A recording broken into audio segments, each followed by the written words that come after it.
can you work out, get big, and do jiu-jitsu at the same time? So I started off working out my sophomore year, and then I started jiu-jitsu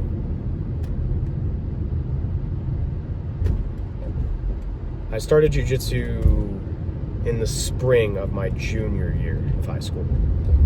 So I'm a blue belt now, but the point is that I started working out. That was what I did first. And then I got muscles, and I was like, shit, bro, I'd still get my ass whooped in a fight.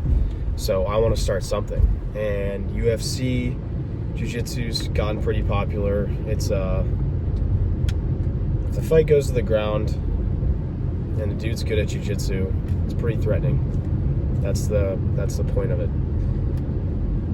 So I started jiu-jitsu, and I went into it actually pretty big. I was probably 195 pounds when I started. I was kind of bulking, actually. So I was doing that. And first of all, the cardio, if you're in that situation and you're bulked up, the cardio is going to fuck you. It's going to fuck you hard.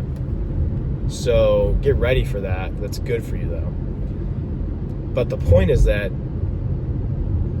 you're going to lose a little bit of weight. It's definitely cardio, but it's not like a wrestling practice. Jiu-jitsu training is honestly doesn't have to be that strenuous, and it's interesting because I can go in there and roll and just kind of like sit on my butt and play guard and stuff, and it's not that strenuous on my body. I can come out completely fine. Or I can also go hard and wrestle, kind of scrap a little bit more, and then my whole body's sore the next day. So you can pace yourself and just not get sore. So note that.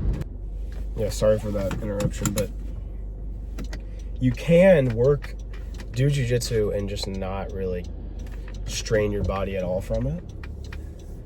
But sometimes you do want to go hard. And I usually train 3 times a week. I have trained in the summer when I was a white belt and I just wanted to get better really, really fast. I would train 5-6 times a week. And that for sure will lose you some weight if you're worried about that kind of thing. But I think a lot of gym guys can go into jiu-jitsu, get better with 3 days a week, and it not have much effect on their physique. Honestly, I really do. And I do think they go hand in hand, because there's a lot of different styles in jiu-jitsu, like anything else. There's the skinny, long dude who just sits on his butt and does a lot of triangles and just kind of pussies, I guess. But there's also the wrestlers, which are really annoying, probably the most dominant, and they'll stand up with you. They mostly play top game, and they just pass and submit you with head and arm choke. Not saying that's ever happened to me or anything like that. But, and then there's also the strong dudes who didn't necessarily wrestle, but they're really, really strong. And those guys are annoying too. If they're decent and they're really, really strong, I mean, that's a killer combo right there. So I think all guys who do jiu-jitsu should work out too. I think working out is incredible in of itself, but it feeds in everything. You benefit in so many ways from working out. I think that's like probably the main priority of my life, is just making sure I work out, because it keeps my work on check. It keeps, like, I just know if I work out, everything else is going to be fine. So to what level you work out is up to you, but you can look better, feel better, perform better just by working out minimally. It's not much. I think it's just a net win overall. You really should do it. But my game, I'll kind of talk about this because this is a little, I kind of answered the question. I actually, I was a big dude in the gym. I'm sorry, the jiu-jitsu gym. Not necessarily a big dude otherwise, but I was jacked compared to most people in high school. Not saying there's a lot of jacked guys, so, again, the standards are super low. But I went into jiu-jitsu as a big guy, but no actual grappling experience. I wrestled in fucking 2nd grade, but that just does not do shit. So went in raw, if you will. And for some reason, since I was bad at wrestling, I was just drawn to the guard and just leg locks initially, because I don't know, dude. Nobody knows how to leg lock really until probably purple belt.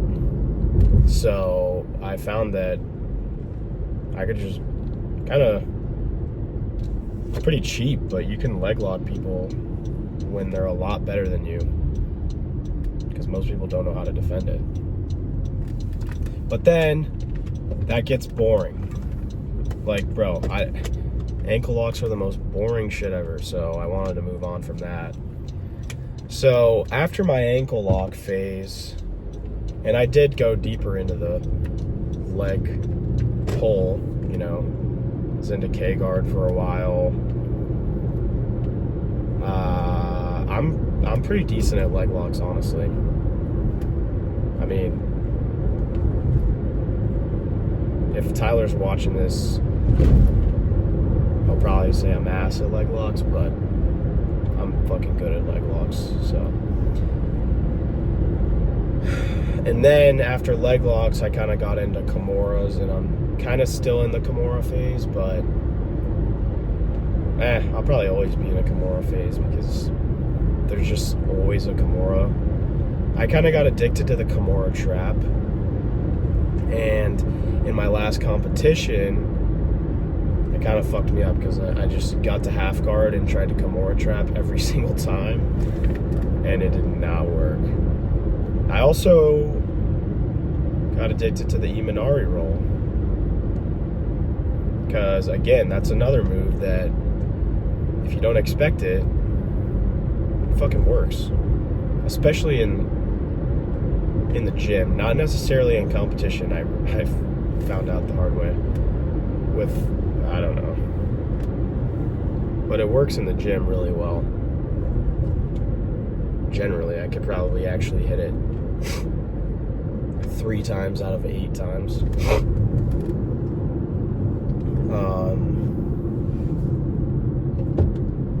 But obviously your style kind of evolves over time, which is normal. And now I kind of I went into a wrestling phase a little bit. Obviously I want to get good at wrestling. So wrestling phase, because that's my weakness and that's what I kind of got fucked on. So I needed that to just not be ass anymore. But yep, train while you do jiu-jitsu, it works.